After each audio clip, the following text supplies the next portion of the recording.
The massive Galactic Council chamber buzzed with fear and panic. Representatives from dozens of alien species filled the curved seats, their voices creating a desperate chorus that bounced off the crystal walls. At the center of it all stood Ambassador Veltar, his blue skin pale with exhaustion and terror. Veltar's hands shook as he activated the holographic display. Images of burning cities and destroyed ships flickered in the air above him. His people, the peaceful Zephyrians, had never known war like this. They were artists, philosophers, and scientists who had spent thousands of years building beautiful crystal cities and creating breathtaking works of art. Now those same cities were nothing but smoking ruins. Please, Veltar's voice broke as he spoke into the translation device. You must understand what we are facing. The Vorthan Empire came without warning. Their black ships appeared in our skies like a plague of locusts. Our planetary shields, which had protected us for centuries, lasted only hours against their weapons. The ambassador wiped tears from his large, dark eyes. Each tear glowed softly blue before fading away. They don't just destroy our military targets. They hunt our evacuation ships like wild animals hunting wounded prey. Our children, our elderly, our artists and teachers, they show no mercy to anyone. A tall, graceful being with silver skin and flowing robes stood up. This was Counselor Thyss of the Etherian Republic. Her species was known for their wisdom and gentle nature. How many have you lost? She asked softly. Over 2 billion souls, Veltar whispered. 2 billion of my people, gone forever. And they're not stopping. Every day brings news of another world falling to their plasma cannons. The chamber fell silent except for the soft humming of the life support systems. Everyone present knew the numbers.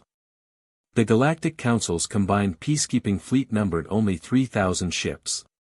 The Vorthan Empire had arrived with over 10,000 vessels, each one larger and more heavily armed than anything the peaceful species had ever built. In the back corner of the chamber, a small creature with multiple tentacles and large, intelligent eyes raised one of his arms. Dr. Kethal was the Council's top expert on alien biology and dangerous worlds. He studied life forms that most beings wouldn't even want to think about. There is, he began carefully, one possibility we haven't discussed. Counselor Merthan, a being that looked like living crystal, immediately began flashing angry red colors. Don't even think about it, Kethal. The answer is no. But Dr. Kethal continued anyway. The humans from the third planet of the Sol system. Earth. The reaction was immediate and terrifying. Beings who had been sitting calmly suddenly backed away from each other. The Nebulans, who were made of living gas, actually compressed themselves into smaller forms out of fear.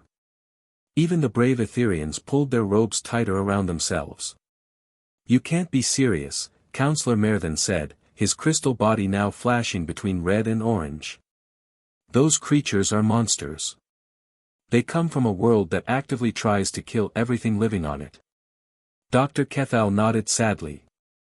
Yes, their planet is classified as a Class 12 death world. The gravity is crushing. The weather includes storms that can level cities. Their oceans contain creatures that could swallow our largest ships whole. The very air they breathe would poison most of us. And the humans themselves, added another delegate, a floating jellyfish-like being. They have forward-facing eyes like predators. They show their teeth when they're happy. Their bones are so dense they could probably survive impacts that would kill us instantly. I've read the reports, said Counselor Thyss with a shudder. Their world has creatures called sharks that have remained unchanged for millions of years because they were already perfect killing machines. And the humans swim with these monsters for fun. Dr. Kethal looked around the chamber at all the frightened faces. Yes, they are terrifying. But they have something we don't. They know how to fight impossible odds and win. Every single day on their world, they face challenges that would destroy our entire civilizations. And they don't just survive, they thrive. But can we trust them? Asked another delegate. What if they decide they want our worlds for themselves? What's to stop these humans from becoming the next Vorthan Empire? The question hung in the air like a dark cloud. Everyone had heard the stories about Earth. How humans had fought massive wars against each other for thousands of years. How they had weapons that could destroy entire planets. How they had somehow turned their nightmare world into a thriving civilization despite everything trying to kill them. Veltar looked around the chamber at all the frightened alien faces. Then he looked back at the holographic display showing another of his worlds under attack. His people were dying right now while they debated. Every minute they waited meant more Zephyrian children would never see another sunrise. I don't care if they're dangerous, Veltar said firmly. I don't care if they're unpredictable monsters from a death world. My people are facing extinction. If these humans are as powerful as you say they are, then maybe they're exactly what we need. Dr. Kethal nodded slowly. The humans have never attacked another species without provocation. In fact, their limited contact with galactic civilization suggests they prefer to avoid conflict when possible. But when they do fight. He paused, checking his data pad. Well, they've never lost a war they were truly committed to winning. Counselor Merthen's crystal body was now flashing rapid patterns of red and yellow. And what makes you think these Death World savages will even help us? Why would they risk their lives for strangers? Because, Dr. Kethal said quietly, according to our psychological profiles, humans have something most species lack. They have an unusual tendency to help others, even at great personal cost. They call it, doing the right thing. As if summoned by their conversation, another urgent message appeared on Veltar's communication device. His face went even paler as he read it. The Vorthans have just destroyed the colony of New Zephyr. 300 million people lived there. Now it's gone. The chamber fell completely silent. New Zephyr had been one of their most beautiful worlds, covered in crystal forests and singing waterfalls. Now it was nothing but space dust and radiation. Veltar looked directly at Dr. Kethal with desperate hope in his large eyes. Send the transmission to Earth. Tell these humans that the Zephyrian people are begging for their help. Tell them we have nowhere else to turn. Dr. Kethal's tentacles moved quickly over his communication device. Message sent, he announced. Now we wait to see if the galaxy's most feared species will answer our call for help. The transport ship's docking bay doors hissed open with a sound that made every alien in the council station freeze. Heavy footsteps echoed through the crystalline corridors as three humans walked out of their vessel. The sound was completely different from the soft padding of Etherian feet or the floating silence of the gas-form nebulons. These footsteps had weight behind them, like hammers hitting metal. Ambassador Jake Morrison led the way, his black diplomatic uniform crisp and professional. Behind him walked Lisa Bennett, the cultural attaché, her red hair tied back in a neat ponytail. Colonel Mike Rodriguez brought up the rear, his military bearing obvious even in civilian clothes. All three humans moved with a fluid confidence that immediately caught everyone's attention. The aliens gathered in the docking bay had never seen humans in person before. They had only heard stories and seen fuzzy long-distance recordings. Now, faced with the real thing, they couldn't help but stare in fascination and fear. Morrison stood 6 feet tall, which was average for a human but towering compared to most galactic species. His shoulders were broad and muscular from a lifetime on a high-gravity world. But it was his eyes that really unnerved the watching aliens. Like all humans, Morrison had forward-facing eyes that could focus on a single target with laser-like intensity. To beings who were used to prey animals with eyes on the sides of their heads, this predator stare was deeply unsettling. Lisa Bennett noticed the aliens backing away and tried to put them at ease by smiling. Unfortunately, her smile only made things worse. When humans smile, they show their teeth, including the sharp canine teeth that were designed for tearing meat. To the peaceful vegetarian species of the galaxy, seeing those predator teeth was like watching a wolf grin at a flock of sheep. Fascinating, whispered Dr. Kethal to another scientist. Look how they scan their environment. Their heads move constantly, checking for threats and escape routes. It's like they expect to be attacked at any moment. It was true. The humans moved through the station with the casual alertness of apex predators. Rodriguez automatically noted the locations of all exits and potential cover. Bennett's trained diplomat eyes catalogued every alien species present and their probable emotional states. Morrison walked with the confident stride of someone who had never met a problem he couldn't solve or fight his way out of. The council chamber doors opened with a soft chime, and the humans entered the vast circular room. Hundreds of alien delegates filled the tiered seating, representing dozens of species from across the galaxy. The air was thick with different atmospheres and the hum of translation devices working overtime. As the humans approached the center platform, a wave of movement rippled through the chamber. Without even realizing it, every alien delegate leaned back in their seats. Some of the more nervous species actually got up and moved to seats farther away. The crystalline lumoids dimmed their natural glow, the way prey animals try to make themselves less visible to predators. Honored members of the Galactic Council, Morrison began, his voice carrying easily through the chamber without any artificial amplification. Human vocal cords, evolved for calling across vast distances on their homeworld, were naturally powerful. Several lumoids dimmed even further at the sound. Morrison's voice had a deep, commanding quality that spoke of authority and strength. This was not the voice of a being that asked permission, this was the voice of someone accustomed to giving orders and having them obeyed. We received your transmission regarding the crisis facing the Zephyrian people, Morrison continued. We came as soon as possible. Ambassador Veltar floated forward on his anti-gravity platform, his bioluminescent patches flickering rapidly with nervous hope. Like many aquatic species, Zephyrians communicated partly through color changes in their skin, and right now Veltar was flashing the patterns that meant desperation mixed with cautious optimism. Ambassador Morrison, Veltar began, his translator working to convert his musical language into something the humans could understand. First, I must thank you for coming. We know that humans rarely involve themselves in galactic affairs. The fact that you answered our call means everything to my people. Morrison nodded politely, but his predator eyes remained focused on Veltar with an intensity that made the Zephyrian nervous. We must be honest with you, Veltar continued, his patches now flashing patterns of shame and fear. The Vorthan Empire is vastly superior to us in every way. They have bigger ships, better weapons, and more soldiers than we could ever hope to match. Our combined fleets couldn't even slow them down. The Zephyrian ambassador activated a holographic display showing the current tactical situation. Red dots representing Vorthan forces outnumbered the blue Zephyrian positions by more than 10 to 1.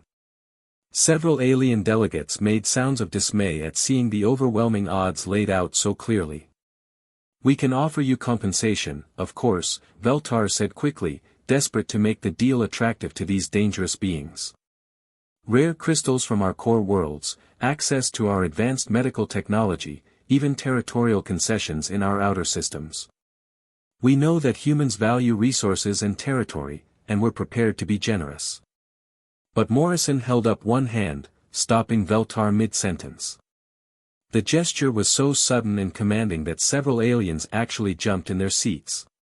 How many civilians need evacuation? Morrison asked simply. The chamber fell completely silent. Every translator in the room had stopped working, as if the devices themselves were shocked by the question. Veltar's bioluminescent patches flickered in confusion. Excuse me, Ambassador Morrison. I don't understand the question. Lisa Bennett stepped forward with that same unsettling predator smile. You mentioned that Vorthan ships are hunting your evacuation vessels. We need to know how many people we're talking about moving, and how fast your transport ships can travel. Now the silence in the chamber was absolute. Every alien delegate sat frozen in disbelief. They had expected the humans to demand payment, territory, or political concessions. They had prepared for difficult negotiations about what Earth would receive in exchange for their help. Instead, the humans had immediately focused on the most practical question: how to save lives. Colonel Rodriguez spoke for the first time, his military bearing evident in every word. Time is obviously critical here. While we're talking, people are dying. We need logistics information so we can start planning rescue operations. Dr. Kethal leaned over to whisper to Counselor THWSS. This is unprecedented. They're not negotiating. They're not asking for anything in return. They're treating this like a natural disaster relief operation. Counselor Merthen's crystalline body flashed rapid patterns of disbelief. These feared death world predators, these terrifying beings from the nightmare planet Earth, had just volunteered to face impossible odds against a superior enemy. And they weren't asking for anything except the information needed to save as many lives as possible. Veltar's patches now glowed with something the chamber had rarely seen before, pure hope. The command center of the Zephyrian flagship Crystal Dawn hummed with nervous energy as Colonel Mike Rodriguez floated effortlessly in the zero-gravity environment. His magnetic boots were switched off, allowing him to drift between the holographic displays with an ease that amazed the watching aliens. Most species needed special training and motion sickness medication to function in zero gravity, but Rodriguez moved like he had been born in space. Around him, the Zephyrian tactical displays painted a grim picture. The Hellfire Nebula stretched across their viewscreen like a cosmic nightmare, a swirling mass of deadly radiation, lightning storms that could fry entire star systems, and gravitational fields so twisted they could turn a battleship into scrap metal in seconds. It was the kind of place where civilized species sent unmanned probes, and even those rarely came back in one piece. Admiral Tathoke floated nearby, his blue skin pale with fear as he watched the humans study their most detailed scans of the nebula. The Zephyrian commander had fought pirates and border skirmishes, but nothing had prepared him for working with these terrifying Deathworlders. The radiation readings are off the charts, Tathoke said, his bioluminescent patches flickering orange with worry. Our computer models show that any ship entering that nebula would be flooded with enough hard radiation to kill every living thing aboard in less than 10 minutes. The electromagnetic storms alone would fry our navigation systems. Rodriguez barely glanced up from the tactical display. Yeah, it's pretty rough in there. Reminds me of that solar storm we weathered near Jupiter last year. Though this one's got some interesting gravitational anomalies. The casual way the human dismissed what Tathoke considered a death sentence made the alien admiral's patches flash rapid patterns of disbelief. On Zephyr Prime, they had weather monitoring stations that would shut down the entire planetary transportation grid if radiation levels got even slightly elevated. This human was talking about flying directly into a cosmic furnace like it was a minor inconvenience. Captain Diana Kelly floated over to join them, her tablet showing detailed sensor readings of the asteroid field that bordered the nebula. Like all humans, she moved with that predatory grace that made other species nervous. Her eyes were constantly scanning the displays, looking for patterns and opportunities that others might miss. Mike, take a look at this, Kelly said, highlighting a cluster of asteroids on her screen. Some of these rocks are massive. We're talking about chunks of metal and stone the size of small moons. And they're positioned right at the edge of that gravity well. Rodriguez studied the data with interest. What are you thinking? Well, Kelly said with that unsettling human smile, if we could nudge a few of these asteroids into the gravity well, they'd pick up incredible speed as they fall toward the center. Then we slingshot them out the other side, aimed directly at the Vorthan fleet. Admiral Tathoke's patches now flashed bright red with alarm. You want to weaponize an entire asteroid field? That's impossible. The calculations alone would require our most advanced computers, and even then, the margin for error would be enormous. Not really, Kelly replied cheerfully. Humans have been using gravity assists for space travel for centuries. We call it orbital mechanics. It's actually pretty straightforward once you get the hang of it. The Zephyrian admiral stared at her in horror. These humans were talking about throwing mountains at their enemies like it was the most natural thing in the world. On his homeworld, moving a single large asteroid required months of planning and the combined efforts of dozens of specialized vessels. Rodriguez was now studying the nebula's internal structure, noting the patterns in the radiation storms and gravitational fields. Diana's right about the kinetic bombardment, but I think we can do better than that. Look at these storm patterns. He highlighted areas where the radiation was particularly intense, creating a three-dimensional map that made Tatho-K feel sick just looking at it. The electromagnetic interference in there is so thick that conventional sensors would be completely blind. If we could get our ships inside the nebula, we'd be invisible to Vorthan targeting systems. Invisible and dead, Tatho-K protested. Our hull plating wasn't designed for that kind of radiation exposure. Our crews would be cooked alive. Right, your crews would, Rodriguez agreed. But human ships are built differently. We come from a world where solar radiation, cosmic rays, and magnetic storms are just part of daily life. Our shielding is designed to handle close approaches to our sun, not to mention the radiation belts around our gas giants. Lieutenant Commander Tony Brooks joined the conversation, his engineering background evident as he pulled up technical specifications. Our ships also have something most galactic navies don't, experience with extreme weather. Earth's oceans regularly produce storms that would level cities on most worlds. Our naval traditions go back thousands of years of fighting in conditions that would terrify other species. Tatho-K's patches were now cycling through every color in the Zephyrian emotional spectrum. You're saying you want to hide inside a nebula that could kill us all, launch asteroids like bullets, and fight in conditions that would destroy any sane military force. Pretty much, Rodriguez said with a shrug that the Zephyrians had learned to dread. It was the human gesture that meant they were about to suggest something that defied all logic and reason. Kelly was already working on targeting solutions, her fingers dancing across the holographic interface. The Vorthans have never fought humans before. They're used to civilized warfare, fleets meeting in open space, exchanging fire at long range, following established tactical doctrines. They won't expect us to use the environment as a weapon.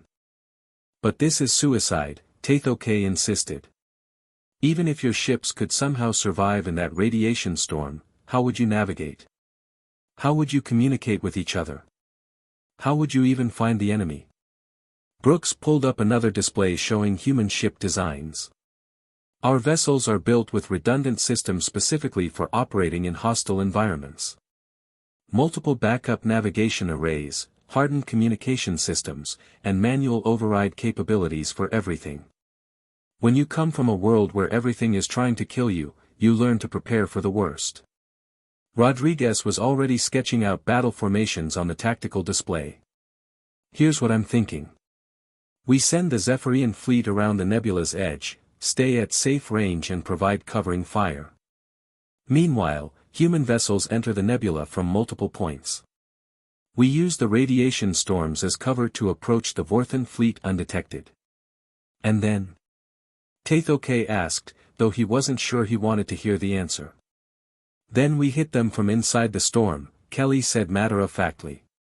They'll be scanning empty space while we're attacking from what they think is a wall of deadly radiation.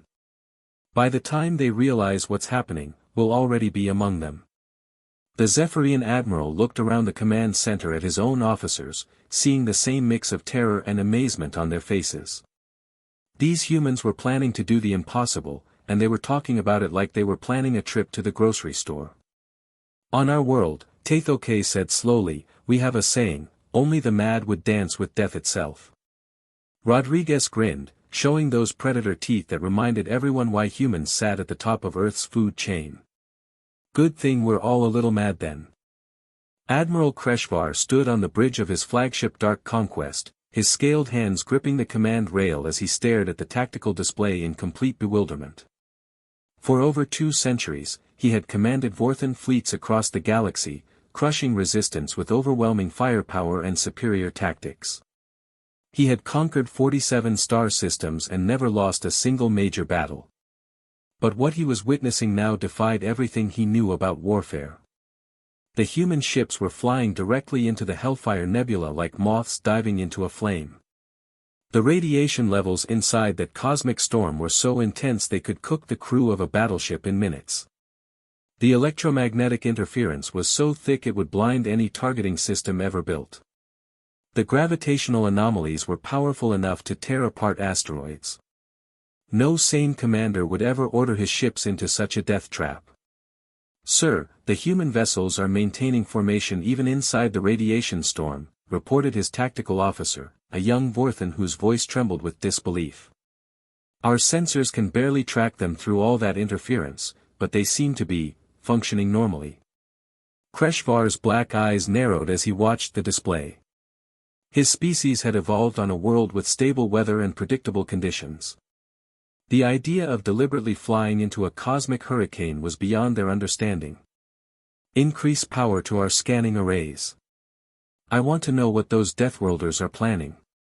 But before the enhanced sensors could penetrate the nebula's interference, something impossible happened. A human destroyer burst out of the swirling radiation cloud at a speed that made Kreshvar's bridge crew gasp in shock. The ship's hull was glowing white-hot from radiation exposure, but its weapons were still firing.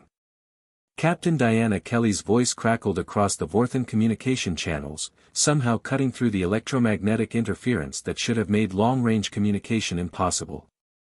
"Vorthan vessels, this is Captain Kelly of the Earth Defense Force. You have exactly 30 seconds to cease fire on Zephyrian civilian targets and begin withdrawing from this system." Kreshvar's tactical officer looked at him with confusion. "Sir, how are they even communicating? The radiation should be jamming all frequencies."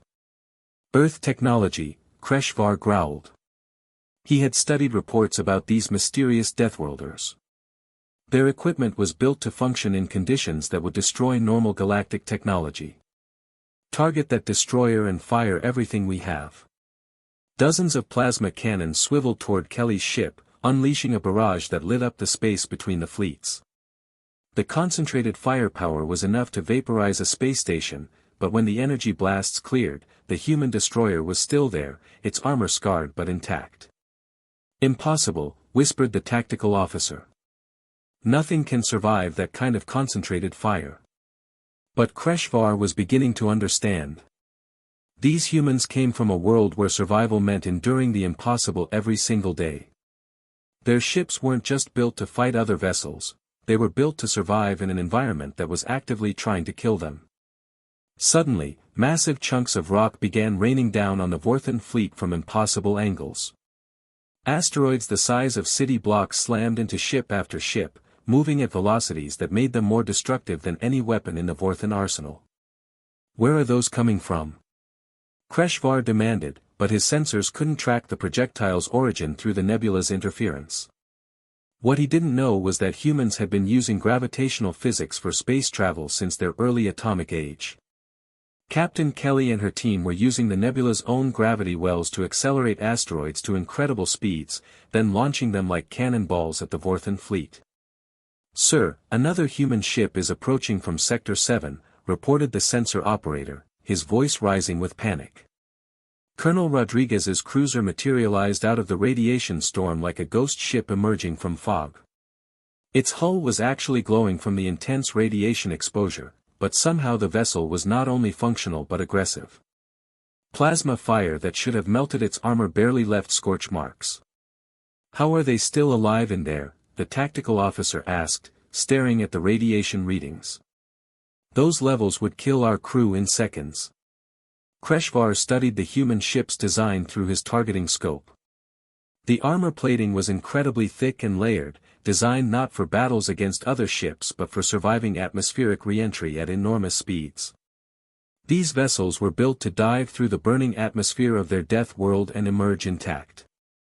"Sir, emergency transmission from the Devastator," called the communications officer. "They report a small human frigate is on a collision course. The humans aren't responding to hails." Kreshvar spun around to look at the tactical display. A tiny human frigate, barely 1/10 the size of the massive Vorthan dreadnought, was accelerating directly toward his most powerful ship. The Devastator was the pride of the Vorthan fleet, armed with enough firepower to level a planet's surface. "They're going to ram us," the Devastator's captain reported over the communication link. "These humans have lost their minds. They're on a suicide run." Commander Tony Brooks sat in the captain's chair of his frigate Indomitable, watching the enormous Vorthan dreadnought grow larger on his view screen. His ship was heavily damaged from flying through the radiation storm, and his weapon systems were barely functional. But humans had learned long ago that sometimes the only way to win was to sacrifice everything. All crew to escape pods, Brooks announced calmly over the ship's intercom. We're going to show these bullies what happens when you threaten innocent people. The Indomitable struck the Devastator at full speed, its reinforced hull designed for atmospheric re-entry proving perfect for penetrating the larger ship's armor. Both vessels exploded in a flash of light visible across the entire star system, but the trade was devastating for the Vorthans. They had lost their most powerful ship in exchange for humanity's smallest. Madness, Kreshvar whispered, watching the explosion fade. They sacrificed their own ships like they mean nothing. But more human vessels were emerging from the nebula now, each one battle-scarred from the radiation but still fighting. They moved with a coordination that seemed impossible given the electromagnetic interference, but humans had learned to fight as a team in conditions where individual survival was nearly impossible. The Vorthan admiral realized with growing horror that he was facing an enemy unlike any he had ever encountered. These weren't civilized beings fighting a proper war according to established rules. These were survivors from a world where every day was a battle against extinction, and they fought with the desperate cunning of creatures that had never known safety. "Sir, we're losing ships faster than we can count," reported the tactical officer. "The humans are using tactics we've never seen before. They're treating the nebula itself as a weapon." Kreshvar looked at the battle display and saw his mighty fleet being torn apart by a force half its size. For the first time in his long military career, he was facing defeat at the hands of an enemy he didn't understand. These humans fought like the universe itself was trying to kill them, because on their nightmare world, it was. The Galactic Council chamber looked completely different than it had 6 months ago. Where once there had been fear and desperation, now there was excitement and hope buzzing through the air like electricity. Delegates from hundreds of species filled the curved seating areas, but instead of huddling together in terror, they were leaning forward eagerly, talking in animated voices about the incredible changes that had swept across their galaxy. Ambassador Jake Morrison walked through the chamber's main entrance, and the reaction was stunning. Instead of backing away in fear, alien delegates actually moved closer to get a better look at the humans. Children of various species pressed against the viewing galleries, their large eyes wide with curiosity rather than terror. Some of the braver youngsters even waved at the human delegation. The transformation was remarkable. Just months ago, these same beings had treated humans like dangerous wild animals that might attack without warning. Now they looked at Morrison and his team like they were heroes from an adventure story. Counselor Merthan, whose crystalline body had once flashed angry red colors at the mere mention of humans, now glowed with warm golden hues as he approached the podium. His translator crackled to life with barely contained excitement. "Fellow beings of the Galactic Council," Merthan announced, his crystal form pulsing with pride, "I am pleased to report that the Vorthan Empire has agreed to a complete and unconditional withdrawal from all Zephyrian territory." The chamber erupted in cheers and applause. Beings clicked, chirped, hummed, and made dozens of other sounds that expressed joy in their various languages. The noise was so loud that the translation systems briefly overloaded from trying to process everything at once. Merthan waited for the celebration to die down before continuing with a hint of amusement in his voice. The Vorthan ambassador made one very specific request during the peace negotiations. He asked that no human vessels be present during the treaty signing ceremony. Soft laughter rippled through the chamber like a gentle wave. The idea that the galaxy's most feared military empire was now afraid to be in the same star system as human ships struck everyone as both hilarious and oddly comforting. Dr. Kethal practically bounced across the chamber floor in his excitement, his tentacles waving in patterns that indicated extreme enthusiasm among his species. As the Council's expert on dangerous worlds and impossible life forms, he had become something of a celebrity since recommending that they contact Earth. "Ambassador Morrison," Dr. Kethal said, his multiple eyes gleaming with what passed for excitement among his kind, "we have received over 300 formal requests for human assistance in the past month alone. The Crystalline Confederacy wants help with pirates who have been hiding in the void reaches. Morrison raised an eyebrow with interest. What makes these pirates so difficult to deal with? They've been using a pulsar's radiation field as their base of operations, Dr. Kethal explained. The radiation levels are so intense that no conventional fleet can get close enough to attack them. But after seeing what humans can do in the Hellfire Nebula, the Confederacy thinks you might be able to handle it. Another delegate, a tall being with silver skin and flowing robes, glided over to join the conversation. The Etherian Republic has also submitted a formal request for human assistance. We have mining operations on several worlds with extreme conditions. How extreme? Asked Lisa Bennett, her diplomatic training kicking in automatically. Surface temperatures that melt lead, the Etherian replied matter-of-factly. Atmospheric pressure that would crush most life forms instantly. Gravity fields 3 times stronger than galactic standard. We've been trying to establish permanent mining stations there for decades, but we keep losing equipment and personnel. Morrison nodded thoughtfully. We'll review all the requests and see what we can do. What amazed the watching aliens was how calmly the humans accepted these impossible challenges. Where other species would have demanded detailed risk assessments, extensive negotiations, and enormous compensation, the humans simply said they would try to help. A small delegation from the Aquatic Collective approached next, their translator units working overtime to convert their underwater communication methods into something air-breathing species could understand. The humans have inspired us, their spokesperson bubbled enthusiastically.